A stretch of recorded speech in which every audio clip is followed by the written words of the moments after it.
Olá, eu sou o Marcos Valério XR, em 26 de julho de 2021 e excepcionalmente eu estou gravando esse vídeo já com esse título definido, A Sombra e a Escuridão, mas isso não tem nada a ver com aqueles leões aparentemente homoafetivos lá do Quênia que saíram literalmente comendo gente no finalzinho do século XIX. Tem um filme com esse nome, A Sombra e a Escuridão, né? Sobre um caso real ocorrido, onde teve uma série de ataques de leões em umas áreas de construção, sítios de construção africanos, né? E eram 2 leões machos. Isso foi constatado. E é um fato absolutamente incomum, né? Porque normalmente os leões eles não atacam humanos sistematicamente. E via de regra os leões, ou o macho caça sozinho, ou as fêmeas caçam em grupo. Essa situação de 2 leões machos em parceria saíram sistematicamente atacando humanos é uma coisa única da história registrada. Esse filme é muito interessante, assistam. Os leões foram considerados entidades sobrenaturais até, né? Mas não, esse vídeo aqui não tem nada a ver com isso. É porque eu não resisti a tocar nesse assunto. Eu vou fazer aqui basicamente recapitular os elementos de um vídeo recente, né, que eu publiquei sobre aquele meme anticomunista perfeito, né, que na verdade é um meme perfeito sobre o pensamento anticomunista, né? E fazer alguns comentários mais específicos a respeito dessa simbologia da sombra, né? Bem como também vou comentar um pouquinho aqui sobre aqui meu último vídeo sobre neopentecostalismo, porque ele tinha ficado muito maior. Eu tinha feito uma recapitulação a respeito da questão do sionismo, sobre o sionismo cristão, que realmente também existe. Inclusive eu tinha falado muito sobre calvinismo, né, porque essa questão do sionismo cristão passa pelo calvinismo. Só que ficou grande demais e eu me empolguei, eu acho muito interessante o assunto calvinista, né? Então eu cortei a maior parte do vídeo, pensei até em publicar em separado depois, mas também não vai dar muito certo. Então eu vou fazer esses comentários, esses breves comentários aqui sobre esses meus 2 vídeos. Talvez seja até interessante eu, ocasionalmente fazer comentários sobre vídeos recentes do canal. Mas vamos lá. Sobre a questão lá da sombra do meme anticomunista, né? Vamos ver. É bom lembrar que aquilo ali não tem nada especificamente a ver com comunismo. Você poderia utilizar aquela analogia ali para qualquer coisa. Você poderia fazer aquilo ali, fazer a mesma brincadeirinha com, sei lá, com liberalismo, com feminismo, com libertarianismo, tanto faz, é totalmente irrelevante. Mas eu vi aquilo ali sob comunismo, né? E além disso, além desse fato, tem que ver que eu costumo dizer com frequência que talvez anticomunismo é um forte candidato a uma das coisas mais imbecis que existem. Então talvez só ele mesmo para ser capaz de fazer uma burrada daquela e não se dar conta, né? E a situação foi mais grave até do que eu esperava, porque eu vi aquilo ali, aquele meme, num post de um amigo de Facebook, né? E aí no momento que eu vi assim, todo mundo assim rindo, todo mundo achando assim brilhante, genial, eu falei, pô, mas peraí, vocês não perceberam que está dizendo o contrário, não? Tanto que no primeiro momento eu até achei que fosse uma ironia intencional, né? E eu fiz essa colocação. Pô, mas peraí, como é que você faz um meme no sentido que mostra que você acredita na sombra em vez da realidade concreta? E resultado, uns engraçadinhos lá me bloqueou, né? Porque não tenho o que falar em respostas. Ah não, porque isso aí é uma rima visual, não tem nada a ver. Rima visual. Rima visual tem que ter uma similaridade entre os elementos visuais em questão e não uma total oposição. Mas bem, e depois que ainda foi lá reclamar lá quando eu postei de novo, quando eu postei na minha timeline do Facebook, ainda foi lá reclamar, dizer outra besteira lá, mas ficou não só aí, quanto outras reações também de outras pessoas que foram dizendo, me mostraram que a situação é muito pior do que aparenta. E é a situação assim de chegar imbecil me chamando de burro porque eu não tinha entendido o meme, sabe? Claro, também tem que estar um pouco acostumado à limitação cognitiva desse pessoal, né? Às vezes a gente fica trabalhando num determinado nível assim de sofisticação e acaba esquecendo o quanto que muita gente é burra por aí, né? Mas o ponto interessante ali é que você observar como que uma pessoa não se dá conta da total insanidade que é você, mesmo que de brincadeira, se vê numa situação onde você tem a realidade ali representada e tem uma projeção da sombra dessa realidade. e você acha que a sombra é a realidade, numa distorção absoluta de todo qualquer tipo de senso de realidade. E por que é interessante essa questão da sombra, né? O que é a sombra? Fisicamente é aquela região onde a luz não chega devidamente, né? Ela não chega a ser exatamente a escuridão, né? Vejamos. Tá aqui a minha sombra. O que é a sombra? É onde a luz do sol não está batendo diretamente. Ela é totalmente escura? Não, por quê? Porque além da luz direta do sol, existe uma série de reflexões de luz que vários objetos estão refletindo, inclusive o meu próprio corpo. O meu próprio corpo está recebendo uma luz que bate ali naquela terra, reflete na direção do meu corpo e vai de volta. Então chega alguma luz ali. Então ela não é escuridão total, é apenas uma sombra. E por que a sombra falsifica a representação do real? Primeiro porque ela bidimensionaliza a realidade. Eu sou uma entidade tridimensional e a sombra acaba sendo uma representação bidimensional. Ela elimina todas as cores, as distinções de tonalidades e ainda dá uma borrada nas bordas assim, né? Ou seja, é uma representação absolutamente falha da realidade. Então você tomar uma realidade pela sua sombra é verdadeiramente uma escolha absolutamente estúpida em qualquer sentido relevante. Em alguns momentos a sombra vai te ajudar a perceber que existe algo ali, mas desde que ela te chame a atenção para o real. Às vezes você vê uma sombra, o que você vai fazer? Vai procurar que realidade projetou aquela sombra, porque afinal a sombra é já exatamente um escurecimento de algo. Ela não é escuridão total, por causa dessa questão que eu coloquei. Seria, por exemplo, numa situação onde você não tivesse nenhum tipo de reflexão de luz, né? Se você tiver uma luz totalmente unidirecional, que não pode refletir em mais nada, e você coloca um corpo na frente, aí sim, o que está atrás dela fica na total obscuridade, não é visível. É aquela distinção entre umbra e penumbra, né? Tecnicamente falando, umbra literalmente seria a escuridão, ou seja, geralmente se vê isso em astrofísica, né?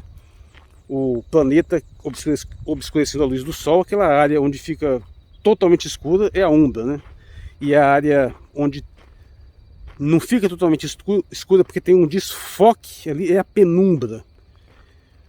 Então, sim, isso falando fisicamente. Agora, metaforicamente, o que significa? Significa que a sombra é exatamente o ocultamento de algo, uma redução na visibilidade. A sombra, de uma determinada forma, é uma semi-escuridão, um pequeno pedaço de escuridão que impede que a luz chegue plenamente ao local.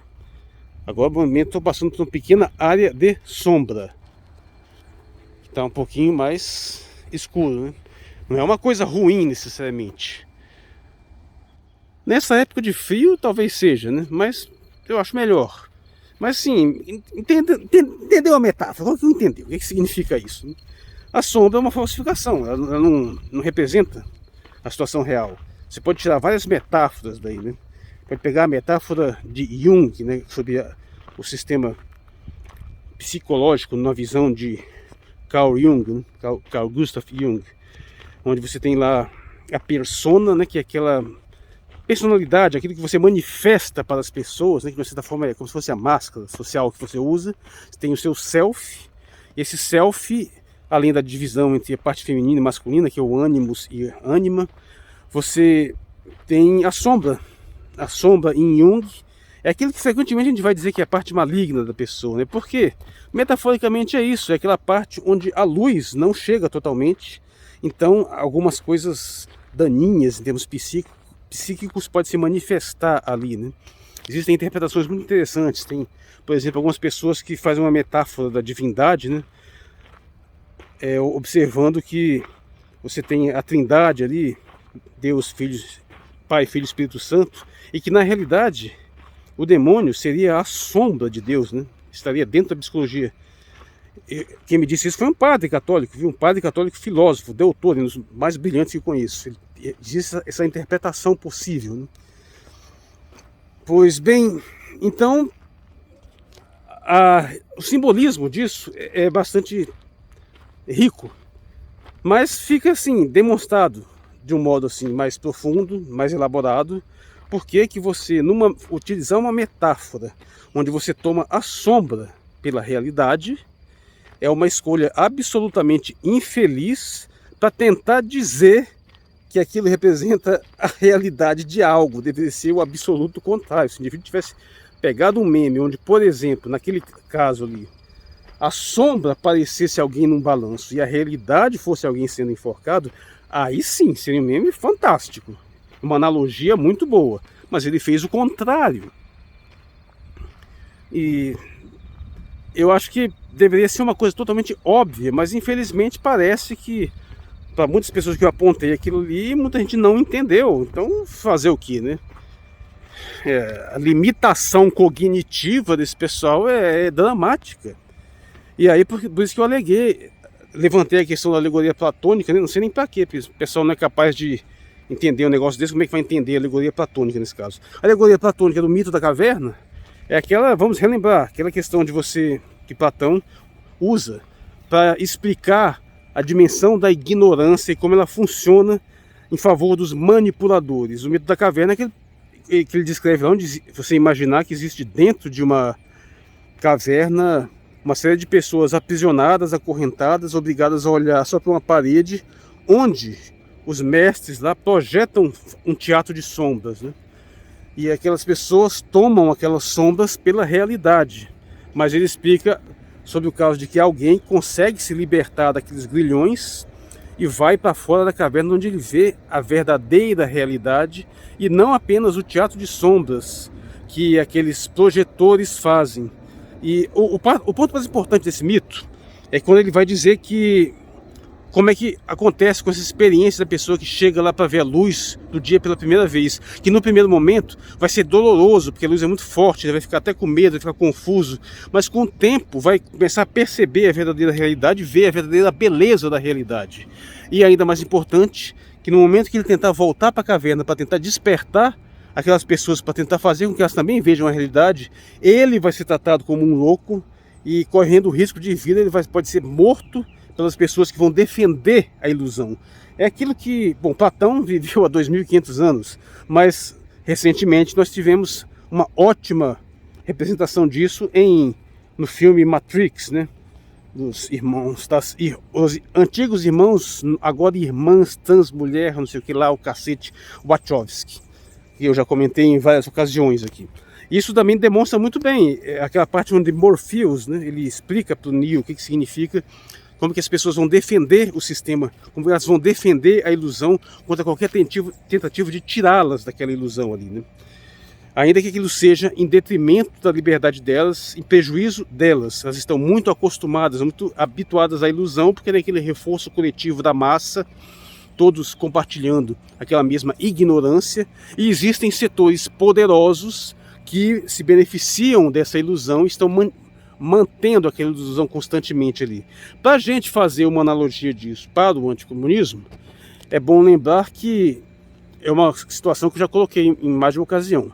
Para uma pessoa pobre, uma revolução de massas que implante um socialismo, a pessoa pobre só tem a ganhar.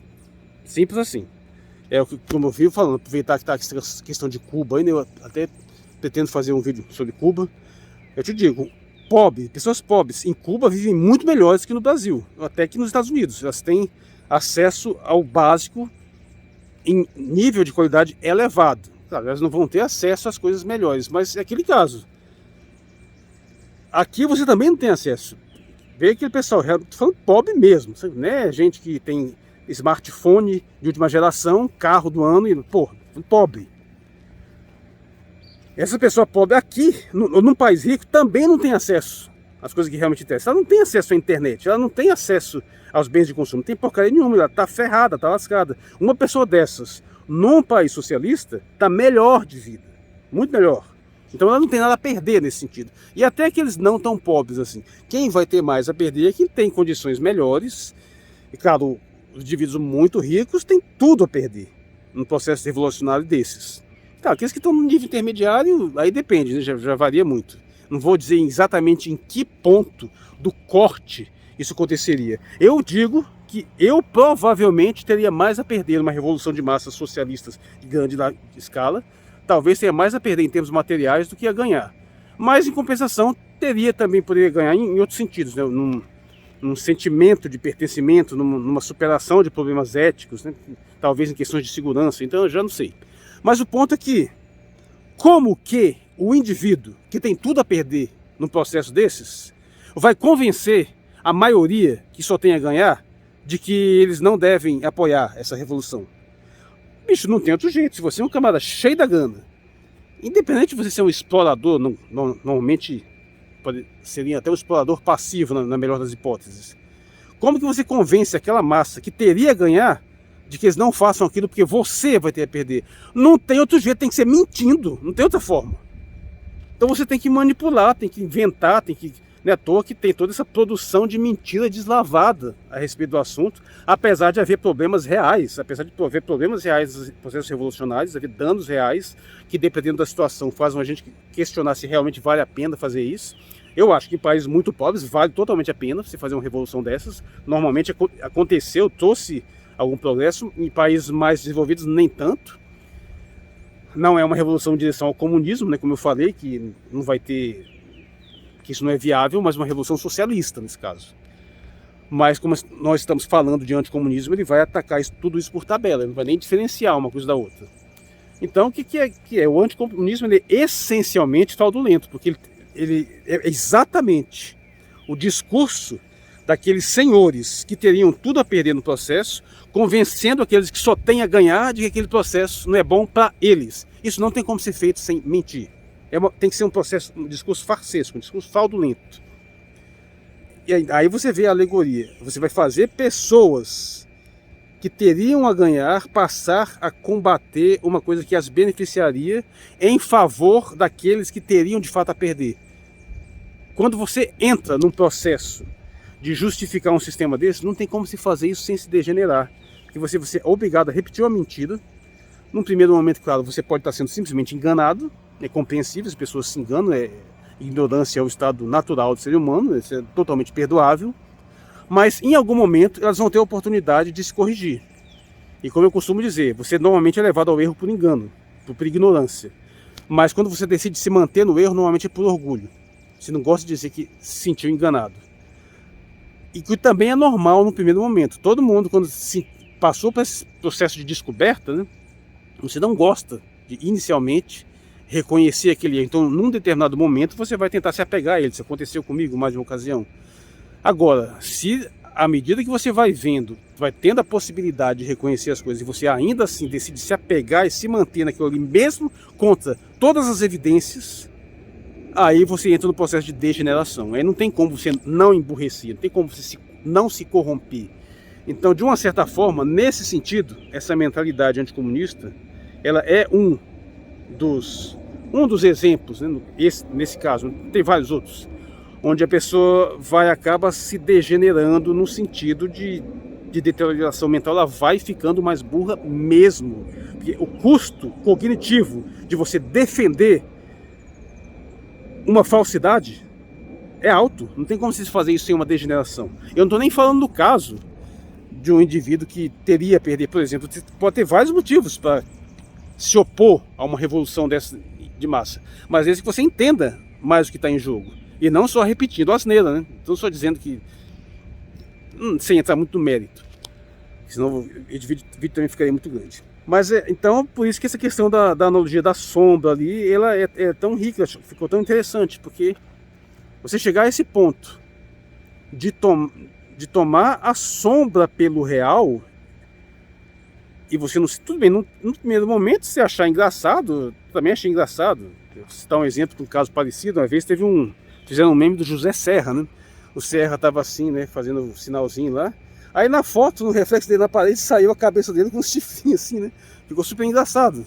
Cara, achei engraçado mesmo, mas eu não achei que aquilo ali representava a realidade do José Serra, né? Não representa. Mas assim, uma coisa é isso. Agora, depois você apontei essa questão. Cara, você não percebe que na verdade é o contrário, que você tem uma realidade aí, e você está tomando a sombra pela realidade, o cara não se dá conta, ele prefere defender aquilo ali independente de você ser anticomunista ou não, você vê que aquilo ali não é uma boa representação daquilo que você quer passar. É o contrário. Mas devido ao baixo nível do anticomunista em geral, pensando bem, acaba sendo uma representação muito boa. O indivíduo que toma a sombra pelo real e se orgulha disso. Ainda vai chamar de burro o outro que aponta aquele erro ali, né? Mas bem, fechando essa questão, eu nem queria que esse vídeo ficasse muito grande, só queria fazer um posicionamento também com relação ao meu último vídeo sobre neopentecostalismo, né, mais uma vez retomando. Ficou um vídeo que já ficou grande e teria ficado quase com o dobro do tempo se eu tivesse colocado todo o conteúdo dele ali. Eu tive que tirar um monte de coisa, porque existe toda uma tradição de sionismo cristão e que eu tentei entrar lá, mas ficou muito confuso. Então eu pretendo depois fazer talvez um outro vídeo e talvez isso explique um pouco porque o vídeo talvez tenha ficado um pouco confuso assim, né? E também porque eu ainda estou um pouco gripado também, estou até com determinada dificuldade de falar assim. Aliás, qualquer pessoa que observe bem os meus vídeos vai perceber que a minha voz muda de acordo com o modo como eu a coloco, né? Existe uma diferença em falar assim de uma forma mais para frente, né? Quando o ar mais para frente falando mais fanhoso, ou você falar de uma forma mais impostada que deixa a voz até mais clara. E às vezes exige um certo esforço também. Então, às vezes, dependendo de como a situação da minha garganta tá, vai piorar ou melhorar um pouco a situação. Mas assim, indo ao que interessa, eu só queria deixar claro que há muitos elementos a serem considerados naquela questão do neopentecostalismo e na questão do sionismo, porque existe também um sionismo cristão pré-neopentecostalismo. Mas de uma certa forma, literalmente, ele não é verdadeiramente um sionismo. Ele é mais aquela questão das pessoas dos cristãos que veem por uma interpretação, a meu ver, problemática também, de que a fundação do Estado de Israel seria um dos sinais proféticos que antecipariam a vinda de Cristo. Então, nesse sentido, esse pré-sionismo cristão é mais uma empolgação de um suposto sinal que apressaria a vinda de Cristo, né? Ao passo que, posteriormente, esse neopentecostalismo é uma coisa muito mais grave, porque aí significa você efetivamente rejeitar o cristianismo. Esse pré-sionismo cristão não tinha essa característica. E aí é que eu faço mais uma vez essa analogia da sombra e da escuridão, né? Porque, de uma certa forma, esse pré-sionismo cristão anterior, ele é apenas uma sombra. Ele é apenas uma projeção não muito clara. Bom, eu teria que entrar na dimensão teológica, não quero entrar muito nisso, mas é uma interpretação problemática da Bíblia que muitos pentecostais se entusiasmam e defendem isso abertamente, né? Isso surge com o protestantismo, sim, de que essa fundação do Estado de Israel teria a ver com esses sinais proféticos, o que é muito problemático, porque essa fundação desse Estado é uma coisa deliberadamente mundana, deliberadamente política, né? Então tem esse problema aí. Então você lança apenas uma sombra nessa realidade teológica, realidade entre aspas, de interpretação teológica. Ao passo que o salto do neopentecostalismo já é a escuridão completa. É o caso da mentalidade cristã, que já se corrompeu num nível tal que já perdeu qualquer contato com a originalidade doutrinária, né? Então, bom, chega. Mas só para fazer até justificar o título deste vídeo, né?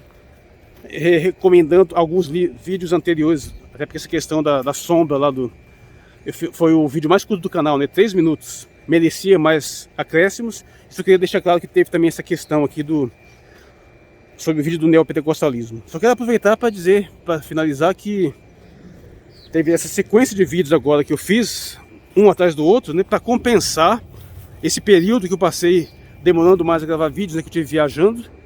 E eu não pretendo ter uma publicação de ritmos de vídeo todo dia. Eu não pretendo ter esse nível, mas eu pretendo ter pelo menos 3 vídeos por semana. Em geral, um dia sim, um dia não. Então, amanhã mesmo provavelmente não vou publicar nada. Então, só para dar essa satisfação básica aí, pessoal. E eu sou Marcos Baleiro XR, no dia 26 de julho de 2021. Vamos terminar com 24 minutos e meio. Obrigado por sua atenção.